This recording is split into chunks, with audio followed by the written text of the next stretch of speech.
हे बघा किती सुंदर असा नजारा आहे समुद्राच्या कडेला, समुद्राच्या किनाऱ्यावरती. ॲक्च्युली ना ह्या मंदिराला बघितल्यानंतर मला सूर्य मंदिराची खूप प्रकर्षाने जाणीव झाली मला. सेम असंच सूर्य मंदिरसुद्धा ओडिसामध्ये समुद्राच्या किनारी वसलेलं आहे.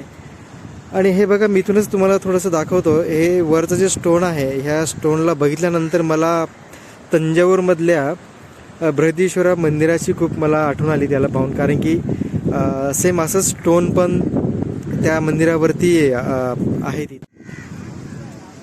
असं म्हटलं जातं जुन्या काळामध्ये हे मंदिर वाळूच्या खाली पूर्ण दबलेलं होतं. नंतर ब्रिटिशांच्या काळामध्ये ज्यावेळेस ब्रिटिशांना असं समजलं की या ठिकाणी काहीतरी मोठा दगड आहे, त्यावेळेस त्यांना हे दिसून आलं की ह्या ठिकाणी खूप मोठं असं एक मंदिर आहे वाळूच्या खाली. आणि पूर्ण हे वाळूच्या खाली दबलेलं होतं हे मंदिर. आणि त्यासोबत पाणीसुद्धा होतं ह्या मंदिराच्या इथे.